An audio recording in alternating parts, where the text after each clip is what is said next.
मैं रवि कुमार, स्वागत है आपका रेनेसा आईएएस में। चलिए आज अखबार में प्रकाशित एक समाचार पर चर्चा कर लिया जाए जो झारखंड के 11वें सिविल सेवा परीक्षा से संबंध रखता है।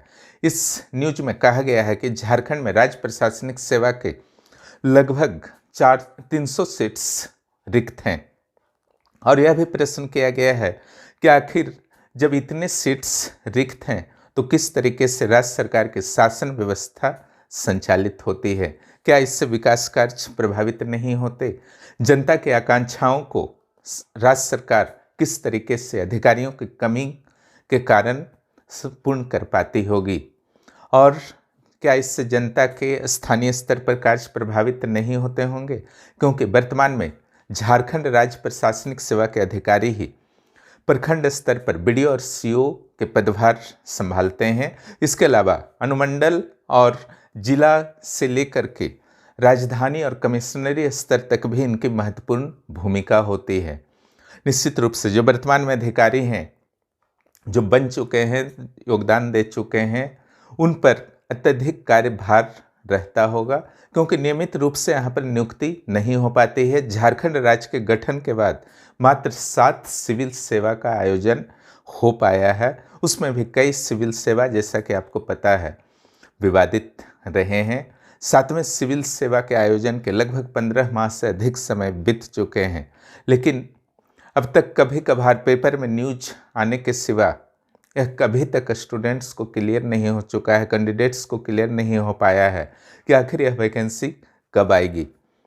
अगर सरकार को वैकेंसी अभी नहीं भी निकालना है, जेपीएससी को वैकेंसी अभी नहीं भी निकालना है, तो कम से कम कैलेंडर, एक स्पष्ट कैलेंडर जारी किया जाना चाहिए। हालांकि कैलेंडर पर भी यहाँ का विश्वास नहीं किया जाता है, लेकिन फिर भी अगर सरकार की योजना नेक्स्ट ईयर की है, दिसंबर की है, नवंबर की है, तो जेपीएससी को निर्देश देकर एक कैलेंडर क्लियर करवाना चाहिए कि कब वैकेंसी आएगी। जैसा कि बीपीएससी, यूपी, छत्तीसगढ़ और यूपीएससी में होते हैं, कब वैकेंसी आएगी, कब से भरे जाएंगे, पीटी कब होंगे, मेंस कब होंगे।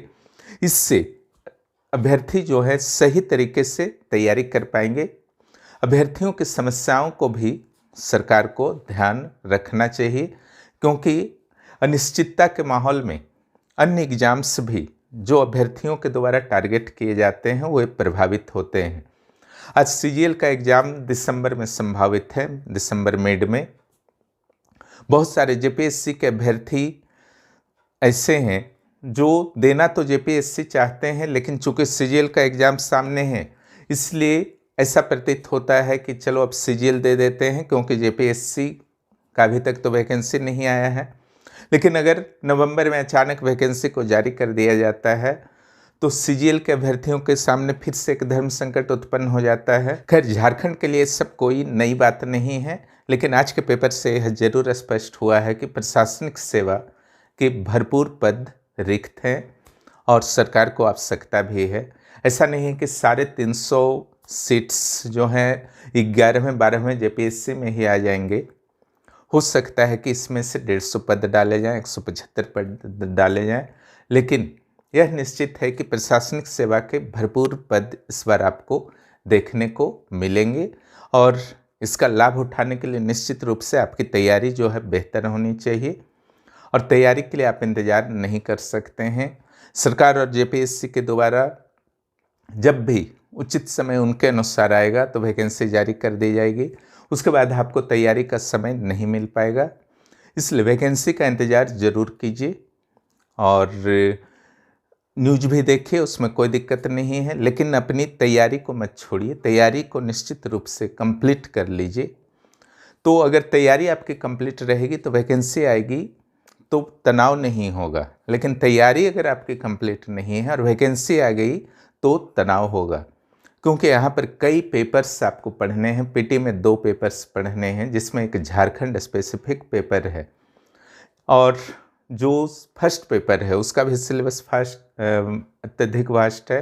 और जहाँ तक मेंस की बात है तो 4 जीएस पेपर हैं जो आईएएस के सिलेबस को टक्कर देता हुआ प्रतीत होता है, कहीं कहीं उससे भी टफ प्रतीत होता है। साथ में एक लिटरेचर करना है, तो तो आपको जो टारगेट करना है कि प्रारंभिक परीक्षा के नोटिफिकेशन आने से पहले कम से कम अपने लिटरेचर पेपर को फिनिश कर लीजिए, और जहाँ तक संभव हो लिटरेचर पेपर रीजनल लैंग्वेजेस या ट्राइबल लैंग्वेजेस जो भी हैं जिस पर आपका कमांड हो या कमांड करने की संभावना हो कि हाँ ये पढ़ेंगे तो हमारा हो जाएगा, तो उसी को प्रेफर कीजिए। हिंदी, इंग्लिश एवं अन्य भाषाओं को प्रेफर मत कीजिए। हमारी यही सलाह रहती है सारे स्टूडेंट्स को। इसका लाभ आपको मिलेगा मुख्य परीक्षा के दौरान। और जहाँ तक चारों जीएस पेपर्स की बात है, तो चारों जीएस पेपर अपने आप में अत्यधिक विशाल सिलेबस को कवर करते हैं, उसके लिए आपको समय लगेंगे। और सिर्फ तैयारी से नहीं होगा, राइटिंग प्रैक्टिस भी ज़रूरी है ना। राइटिंग प्रैक्टिस रेगुलर कीजिए, हर दिन टारगेट कीजिए कि एक क्वेश्चन का आंसर ज़रूर लिखना है।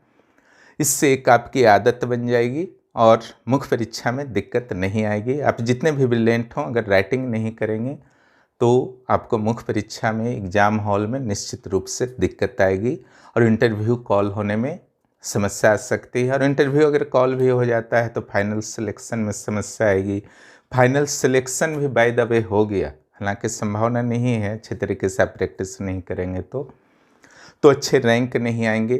तो इन स्थितियों से बचने के लिए वर्तमान में जो समय मिला है और जेपीएससी है आपका टारगेट है, तो निश्चित रूप से अपनी तैयारी को हर दिन कुछ कुछ बढ़ाते रहिए, पूरी तरीके से स्टॉप नहीं कीजिए। इसका विशेष रूप से आप ध्यान रखेंगे। इन्हीं बातों पर चर्चा करना था। और जिन्हें भी गाइडेंस की प्रॉब्लम हो, मटेरियल्स की प्रॉब्लम हो, तो आप रेनेसा आईएएस को ज्वाइन कर सकते हैं। 9661163344 पर मैसेज कर सकते हैं। सीडीपीओ के वैकेंसी के बारे में भी अभी जानकारी नहीं है, हालांकि उस संदर्भ में कोई बाधा नहीं है, लेकिन आप प्रीलिम्स की तैयारी अपनी शुरू कर दीजिए सीडीपीओ की, और मेंस की भी तैयारी शुरू कर सकते हैं। जहाँ तक रेनेसा की बात है तो यहाँ पर पीटी की तैयारी शुरू हो गई, मेंस की तैयारी सीडीपीओ की बहुत जल्द शुरू होगी, जिसमें एलएसडब्ल्यू एक ऑप्शनल पेपर के रूप में मैं उपलब्ध करा रहा हूँ, जिसके लिए आपको बुक्स पढ़ने की ज़रूरत नहीं होगी, दोनों जीएस पेपर मेंस के और एलएसडब्ल्यू के लिए।